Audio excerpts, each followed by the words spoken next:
Well, everybody, welcome to the Lewis Carter Show. I have an awesome guest with me today, Harrison Owen. I consider him to be a friend and mentor. He's taught me so much. I've called him after times I've failed. I've called him after times I thought I've succeeded and succeeded. He's given me wisdom that is beyond measure. Harrison is the founder and creator of the open space technology movement back in the 1960s. He has done enormous things for the field of organizational development that is just beyond measure. Done things for NASA Goddard Space Center all the way through to local communities, and started out really in ministry, right, Harrison? You were and using and how to use myth and open space and the power of the group to enable real change inside of corporations and social systems. Ladies and gentlemen, Harrison Owen. Harrison, great to have you on. Thank you for joining me today. Well, my pleasure. I try and keep centered. That's a hard thing in my life, to be centered. It is.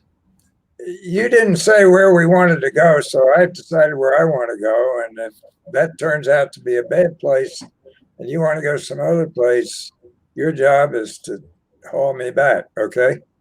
Right on. We're in an open space now. It's law of 2 feet. All right. We can get. I want to correct a couple of things. I didn't invent open space. I didn't create it. Open space, as near as I can figure out, has been around for 13.7 billion years.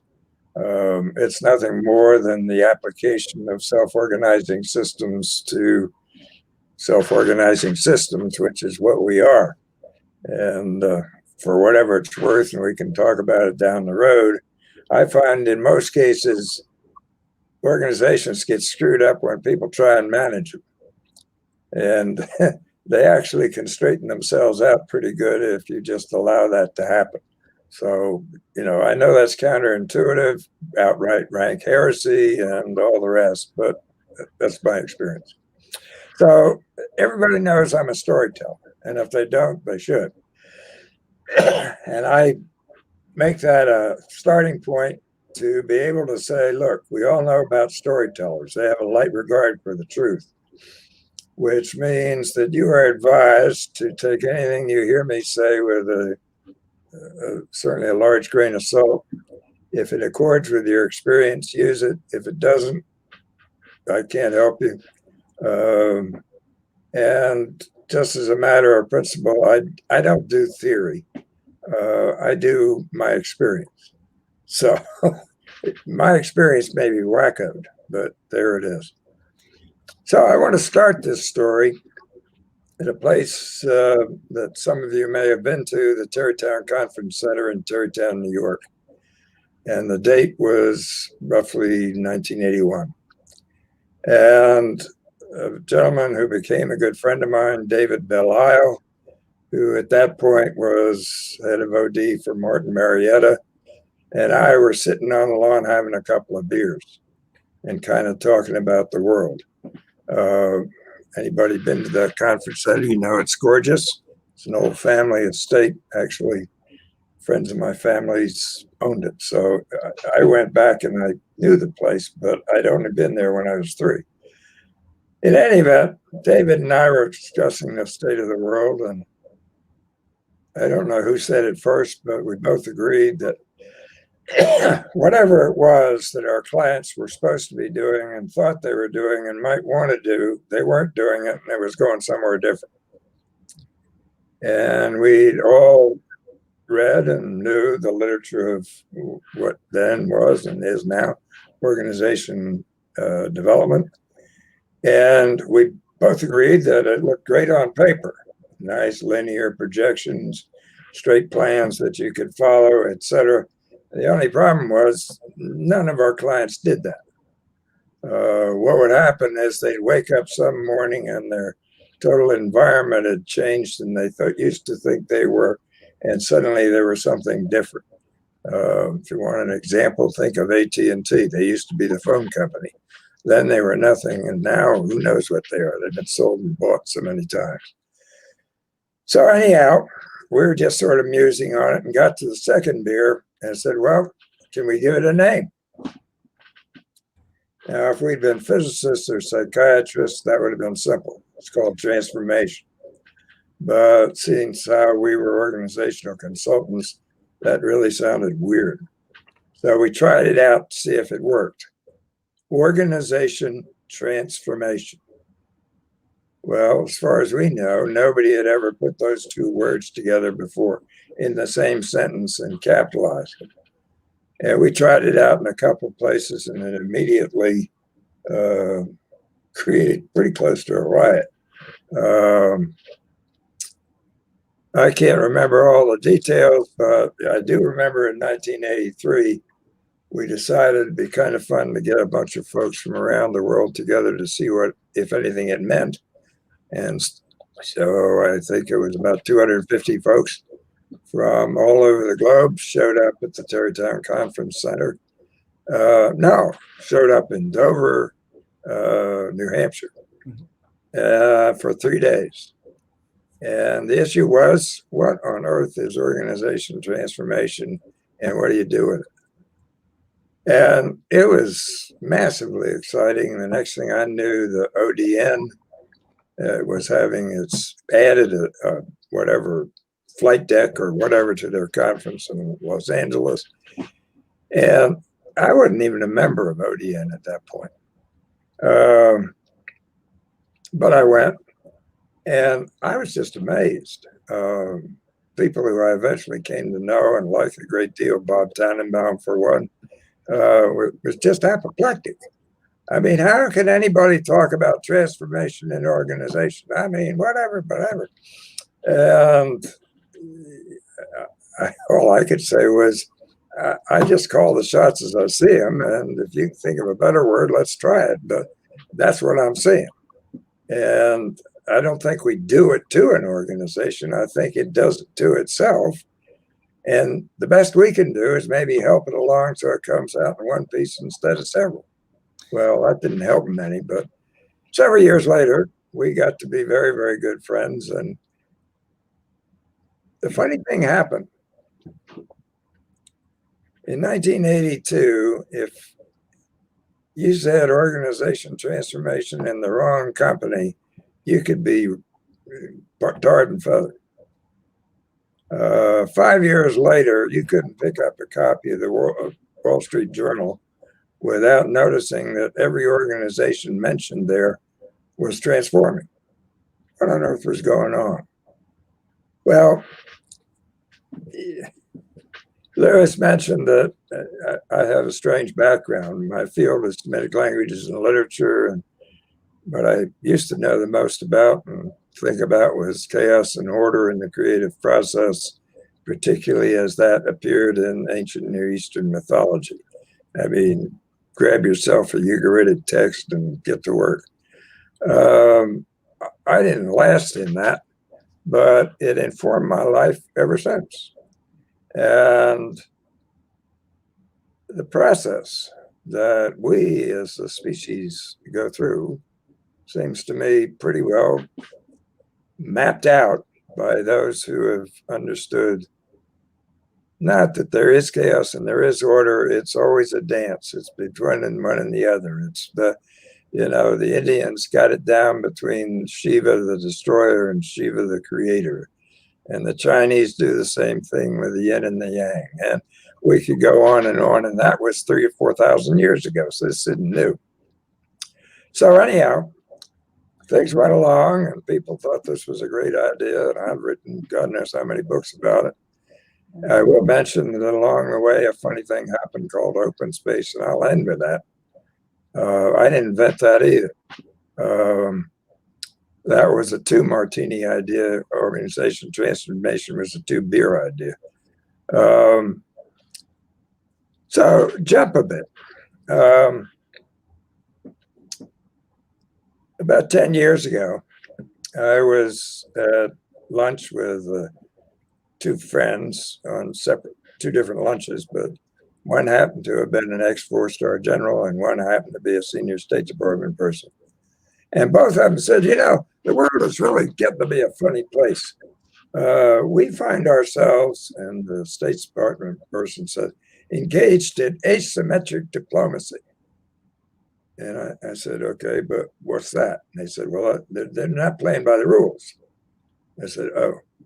And 2 days later, I was with my four-star general friend, and he said, you know what? We're engaged in this funny thing. We call it asymmetric warfare. I said, oh, excuse me, what's that? They said, well, they ain't playing by the rules. I said, oh. About 3 or 4 weeks later, or maybe it was a month or two, I don't really remember. I forget a lot these days. I found myself in Belgrade in Serbia, meeting with a bunch of friends and colleagues, and I don't remember why or how, but we were there. And the Ukraine had just popped off, and the Middle East was doing its number. And I had a friend from Milano, and he said, Harrison, I think this is World War III. I said, well, no, I don't think so. I think it's probably worse. He said, what do you mean? I said, well, as I've been watching what's been going on, I think it's fair to say that every single social system that we have depended upon is busted. It's kind of hanging on by the edges. We go through the motions. We sort of hope that this will work or that'll work, but they're busted. And I said, okay. And where does that leave us? Well, I remember exactly what I said. It leaves us at the most terrifying and most exciting point in our life. Most terrifying because all of that stuff that I was born in 1935. I'll be 85 come December. So I've seen a reasonable amount of this. That's a short time for the cosmos, but kind of a long time for Homo sapiens.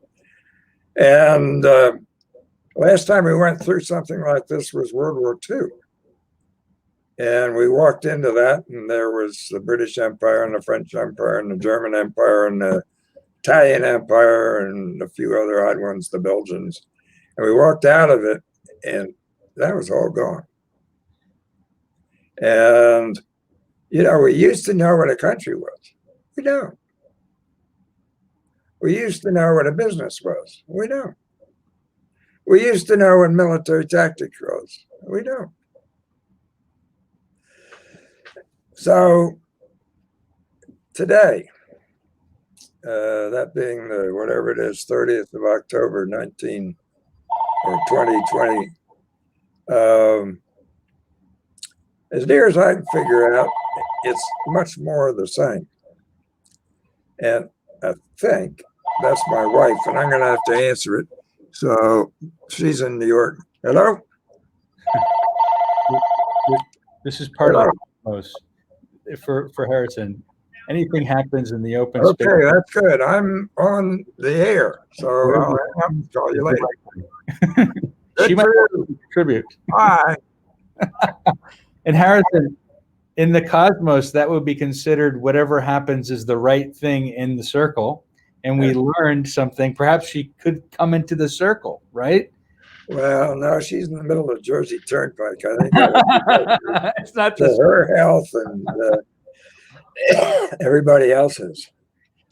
In any event, yeah, just to sort of round the horn,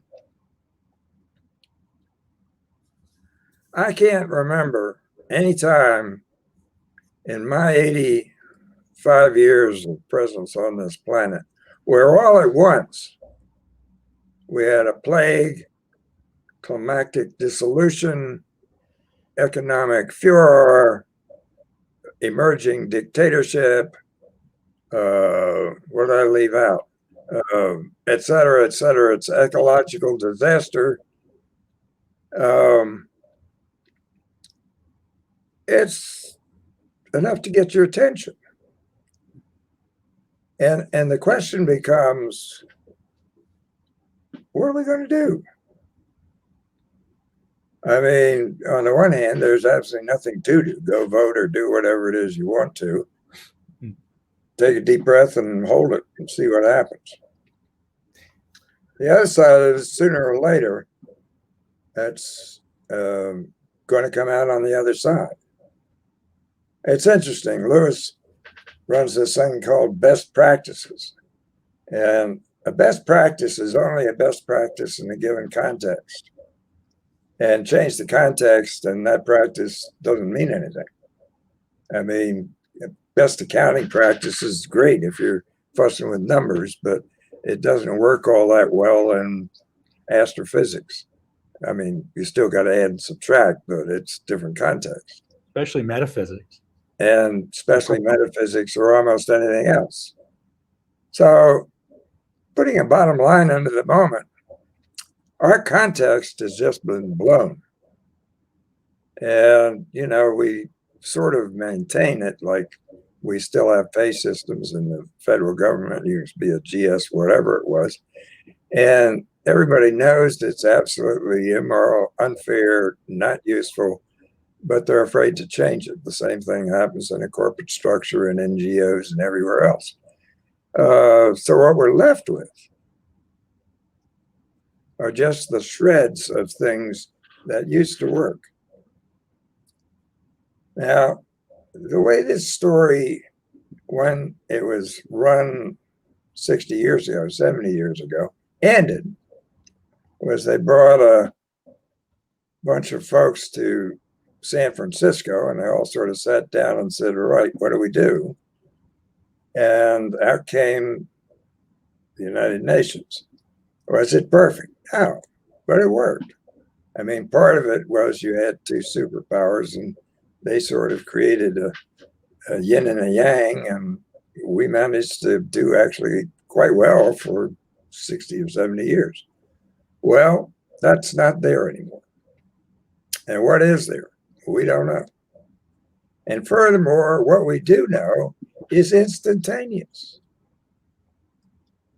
It used to be that the news would happen, and a week or two later, you'd hear about it. That changed. My favorite story, that one, I was in a bush village in Liberia, sitting around the fire with the chief and the elders on the night that whoever it was walked on the moon. And we had a battery operated radio out there, and we caught the BBC, and you could hear one small step for a man, a giant step for mankind. And I said to Blema, that was the chief, Blema, there's a man up there, he's walking on the moon. Blema said, yes. It wasn't a new or different idea, but it was a very different context. So anyhow, what do we do now? What we used to be able to do is have this great, huge conference, and we'd all get together and imagine a new structure. Well, I think we got a rather different plateful in front of us. There are now 8 billion people, plus or minus a few, that need to be involved in that conversation. I mean, it used to be you could forget all those people down in Yemen or South Africa or Botswana or you name the place. China. Yeah. Who ever heard of China? It's interesting. 500 years ago, China accounted for basically 2/3, I think, of the economy of the world. They're just getting back to where they were. How do we deal with that? Well, the only answer I've got at the moment is we need a conversation for about 8 billion. And that would be an absolutely mind-boggling impossibility, except for the fact we actually have the technology to do that. I mean, in a way, that's what this massive internet connection is. It's an ongoing conversation for 8 billion people. It's pretty disorderly, but most good conversations are. It's filled with a lot of disinformation, and most conversations are too. It takes people a long time to figure out what they want to talk about. Yeah. Um, It is a mess, right? We call it a beautiful mess that we all are, and we can introduce ideas and our perspectives, or even our vision of what we want the world to look like, and it gets skewed, right? In politics and organizations, especially today. it's And always skewed. I mean, my straight line is your skew. I mean, by definition, language does that. words do matter, right? Words do matter. Well, words do matter, but it's also true, and I've actually spent most of my life thinking and writing about language. It's just a simple fact of the matter that you can say things in French you can't even begin to think about in English. Hmm. It's a fact that the Native Americans in Alaska and Canada have something like 60 words for snow. We have snow. Well, we have words other than that, but none of them are nice. Words do mean, yeah, it's very important. It's the way we structure our environment. But the thought that a word captured reality, I think, is whistling in the dark. And that's what I think the disconnect, the dissonance is happening, is that, one can create a sound or a tone. And if you can't hear your own tone, understand your own purpose, your own vision of what you're doing, even understand yourself, you end up being in this soup of other people, right? And you can't make your own way. You just can't make your own way. And so I always say to people, why are we being what everybody else is being? Why can't we really follow who we truly are and what we care about, what means to us, right? Well, we could, except that very often we don't have a clue. I can speak just personally, but I have never known from one minute to the next what I was going to do. I've never gotten a job that I ever went after. I never went after any job that I got. And I never had any idea how any job was ever going to happen or work. Now, frankly, I have always had a wonderful time. Sometimes a little more exciting than others, but there it was. I mentioned the wonderful times you've had. I want to talk about that because one of the things that inspired me about what you do and in my own work is that I shouldn't do anything that I don't have fun with, number one.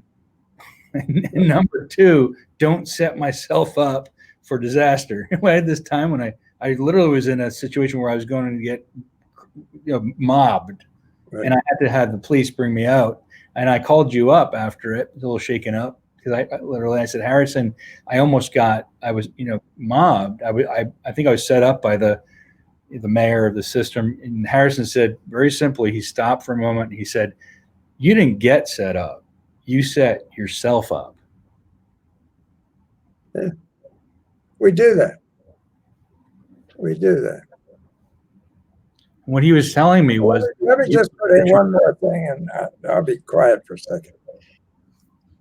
For this conversation of 8 billion to happen, we don't have a stadium large enough for that, and we don't need it.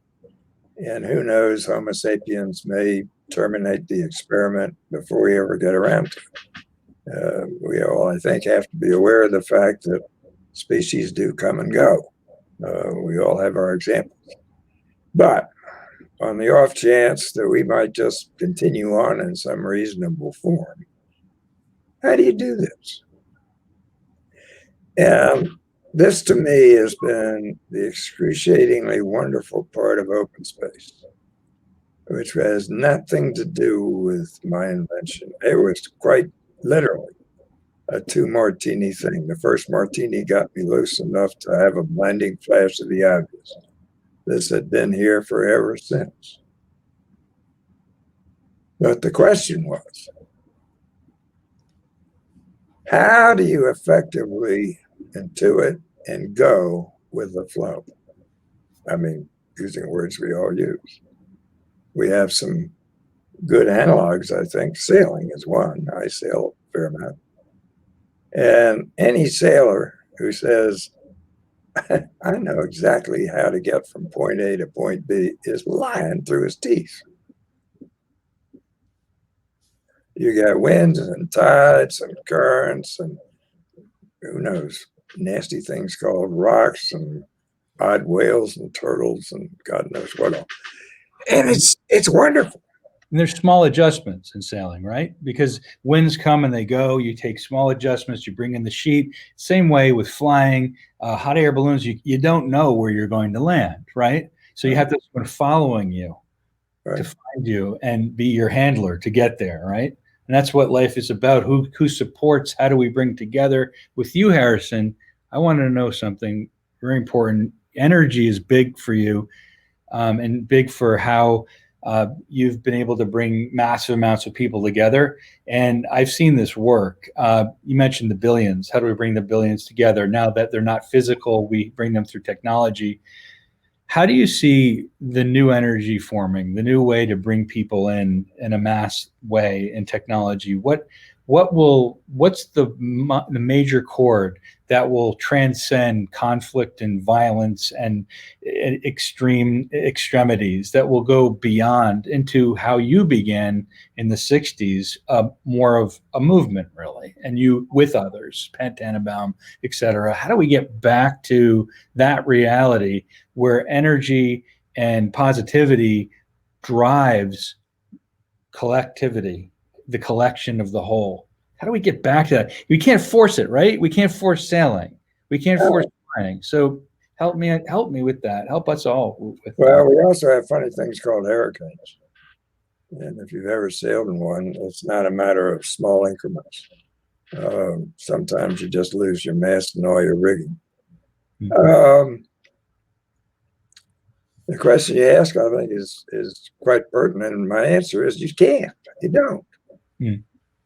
And if you were to try, you would be doing what you did with the mayor. Set yourself up. Let me put it this way. The energy is out there. And the presumption is that what is destroying things at the moment is massive amounts of chaos, confusion, and conflict. I suppose you could throw in some other things, but they'll do for the moment. And I think there's a presumption that if somehow or another you can eliminate those three, we would have peace. Well, my experience is 180 degrees opposite that. It turns out, and I think any biologist will tell you this, or astrophysicist, or mystic, that chaos is the opening of space to allow new forms to occur. And the moment you eliminated chaos, you would eliminate energy and livingness. It would stop. And then you get to confusion. I know we got to have the answer. Well, my experience, honestly, has been confusion is the intellectual equivalent of chaos. What it does is muddle made-up minds so they can think something new. And if you put it that way, it becomes, I think, reasonably clear that confusion is the first step for wisdom. You could never possibly have a profound thought if you didn't begin in confusion. I mean, we see this in little ways, like, oh, what's his name in penicillin? He looks at this crazy Petri dish and he's confused. Why? Well, because these funny white things are blotting out these massive green things. Starting with the question, right? It's starting with a question. Well, yes. Now that is something that we can actively work on, I think. We're an answer society. Everybody has to have the answer. So much so that I find we typically forget the question. More to the point, we forget the importance of question. Now, I don't want to put this personally, but you do best practices. And I think another word or a translation of that might be best answers. I like that. Sounds like a rebrand. Okay. And then the problem is, if you change the context, you don't have an answer.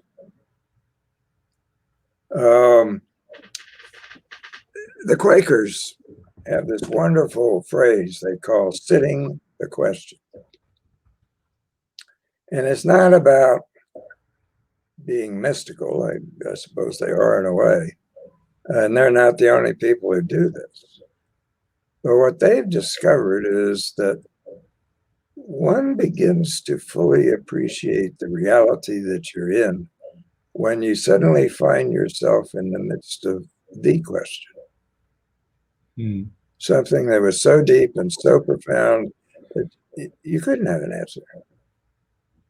And to be easy with that. And to know that as whatever species works along with the kinds of challenges that those questions or that question provides, they're going to find partial answers, but never the answer. And so chaos, confusion, and then conflict. Can you imagine a good basketball game without conflict? I mean, it would be boring and dull. It defines a basketball game. Exactly. Can you imagine a corporation where there was no corporate conflict? I mean, I think you can. We see a lot of them. They're dead. So the issue is not getting rid of chaos, confusion, and conflict. The issue is allowing the energy flow to flow. And typically what happens, I think, is that we tend to bottle it up and then are surprised when it breaks out and does nasty things. We see that concretely with our water thing. You build levees, well, that's fine. And then all of a sudden it turns out that there was a reason for floodplains. And that sooner or later, Mother Nature is just going to drop a big one. And those levees are going to go, and you're going to be in worse shape than you would have been if you'd done nothing. Furthermore, you're going to impoverish the land, because every time those plains flooded, what happened was new topsoil. So, let me go back to open space. Yeah, but it's good. I mean, because you're talking about the days when you brought the Chevy to the levee and the levee was dry. They're not dry anymore, right? We got the conflict. We have chaos when we have questions, and in that, we've always had that. We're talking about, yeah, right. We've always had that, and somewhere along the line, we created this. I won't say mythical world, because I have a great deal of respect for myth. So I would say this fantasia world, where we just sort of had, I don't know, life in a hammock. I mean, somehow or another, you say, think about going back. Well, I happen to be a great fan of the early 1900s. And you had a great uncle, Joseph Harrison. He built a boiler and he built the Trans-Siberian Railway. And, he was one of these engineers, did all this kind of stuff. And he was a Philadelphian, as am I. And I think everybody thought he lived in a very peaceful life. Well, yeah. But funny things were happening along the way. This patent lawyer in Switzerland starts thinking about gravity. And all of a sudden comes out with this funny little story, E equals MC squared, and all of a sudden reality changes. And that had barely gotten done. I think that was in 1907. And in 1923, these weirdos got together in Copenhagen, and they were quantum mechanics. And they started talking about a reality that absolutely blew your mind. And I remember if you want to catch the flavor of this time, listen to the Rites of Spring. When Stravinsky did the Rites of Spring, as a Russian composer, obviously, it blew the walls of Paris. The crowd was in the street screaming and yelling. I mean, all of a sudden, this specific, supposedly peaceful early 1900s was awash in ideas that we didn't know where we were going. And we've lived in that ever since, but we keep trying to pretend it isn't true. It's a funny thing. One of my favorite books is called The 4% Universe. And I'm not enough of an astrophysicist nor a mathematician to take you all the way through it, but along about the time that people discovered dark energy and dark matter, some bright person figured out that 96% of everything is dark energy and dark matter, which leaves 4% left. Now, dark energy and dark matter, by definition, are unknown and unknowable, which means what we're left with is 4%, and we hardly know anything about that. There's a dose of humility that gets in, and that's where sitting the question, I think, makes some sense. And that's what I believe that I know that the sense comes in is with quantum mechanics, we had a large amount of uncertainty that was presented with energy, waves, motion, and it brought that kind of understanding of, like you said, dark matter. There are things that we don't know that exist, and we can't know that exist. And it's a if we look at to your background, whether it be religion or it be openness or social systems, there are things we can't control. So there's a semblance of surrender to learn. Well, there is that, but there are two things that I find they give me joy. One is just watching a group of people encounter the chaos, confusion, and conflict called the energy of their lives and come out. That's called open space. And what the facilitator does is nothing. So that's just exhilarating. The other thing that's really exhilarating to me is being in a moment when all we have is the question. And one of the ways of working with that, at least for me, has been, how do you communicate in that kind of a situation? Words are, we use them. Well, it's words in a certain context. It's storytelling. Storytelling doesn't give you the facts. What storytelling does is create an energy environment in which the hearer experiences the reality you're talking about, or not. Think about the last time you sat around the circle and somebody told ghost stories. It wasn't all the facts and figures about the ghost. It was that sense that, ooh, that rock moved, didn't it? So we have our ways. I'm hopeful that Homo sapiens is not going to join the dinosaurs, but we should be aware of the fact that maybe this experiment is over. But in the meantime, it looks like 1038. It's interesting that right. You only know what you know, and what I want. I don't know if it is. I don't believe it is over, Harrison. I don't think any of us do. The concept, especially in OD, and we know it's not because we've seen it. It's the control that's getting in the way of it manifesting in more of the quantum physics aspect. Yes, relativity, as it's relative to the motion itself, needs motion, right? So when you were in the group with open space, you're in your group, and you would set things up, and you go in the middle, you open up the circle.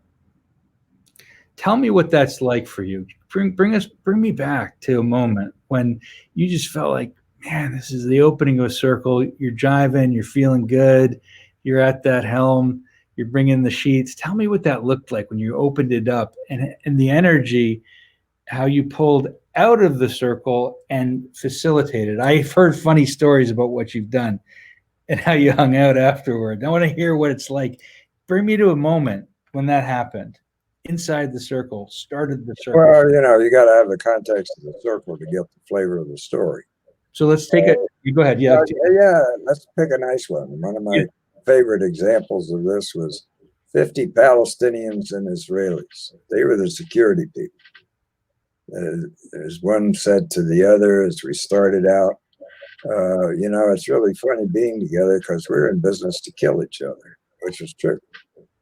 And the government of Rome had made space available for a 3-day open space for these people who came from, Rome is sort of the first neutral territory they could get to. And so I walked into the middle of that circle, and they didn't know who I was, right? I'm some weird white man. I don't speak Hebrew and I can't speak Arabic. And I walk into the middle of that circle, and it's in a gazebo, a big gazebo sort of thing, open sides. And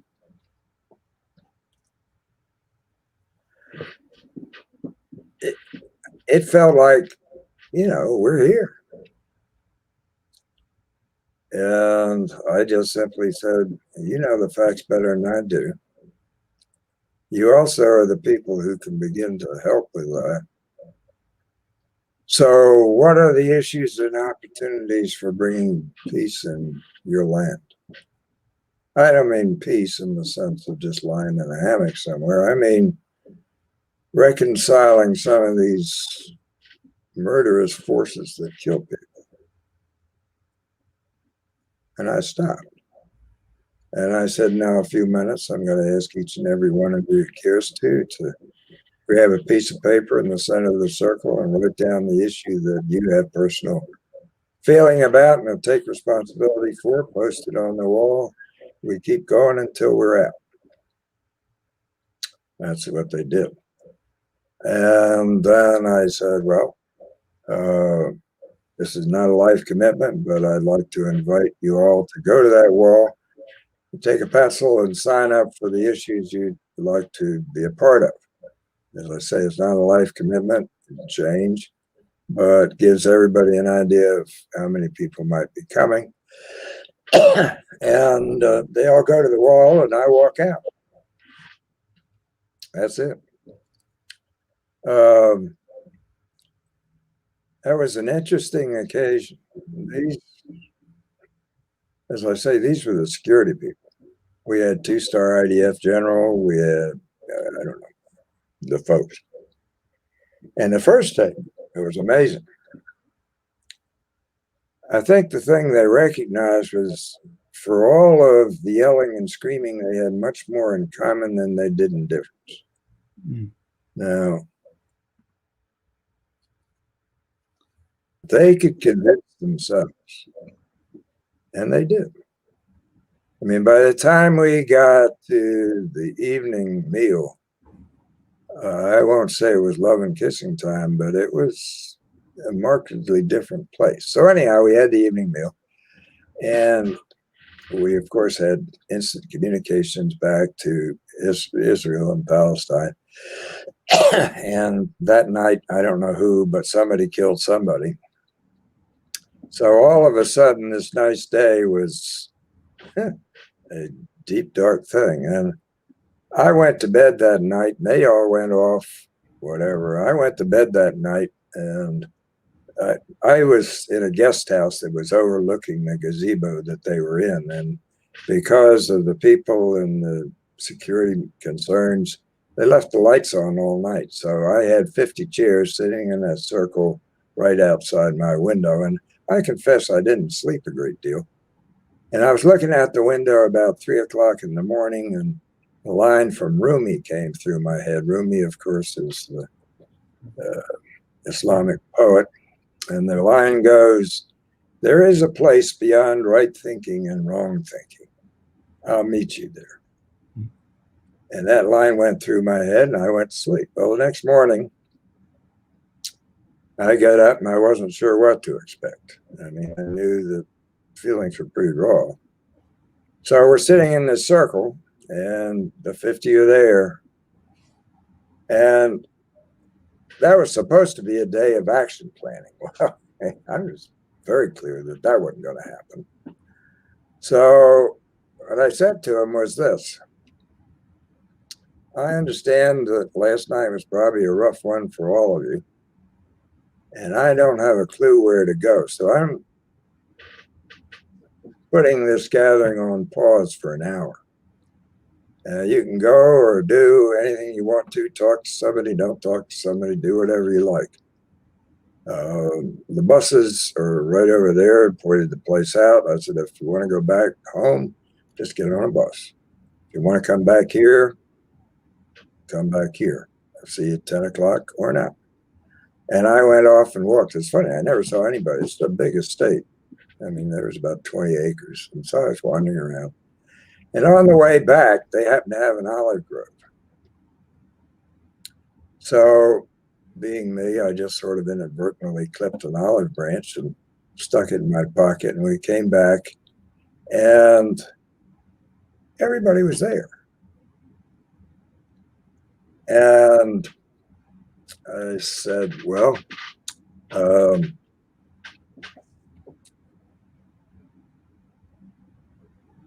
I think probably rather than doing what we didn't want to do, why don't we do something that I've seen work very well? We call it a talking stick. And we just sort of, I'll start to my right, which is the way I always do it, and with a stick. And you go around and everybody can say anything they want to. It's not an argument, just say it. And the rules are very simple. If you have the stick, you can talk, and if you don't, you'll listen. And in either case, you'll do it with respect. So I took the olive stick out of my pocket, gave it to him. For the next, I mean, you might not know what an olive branch looks like, but they sure did. And for the next 2 or 3 hours, that olive branch went around this body. Now, at that point, they weren't sitting Palestinians on the right and Israelis on the left. They were all mixed up. And as they went along, it went from, you know, sheer anger to laughing to crying to whatever. And we got to the end of it. And as it happened, a senior Islamic cleric, the chief guy from Rome, had joined us, and somebody said, well, could he say something? I said, sure. So anyhow, after we got done with the olive branch, I introduced him, and he stood up, and he looked around at this whole group, and he said, you know, the Quran teaches us that to kill somebody is to kill the world. To save somebody is to save the world. We have a lot of work to do. And he said that. And the next thing that happened was that whole group stood up.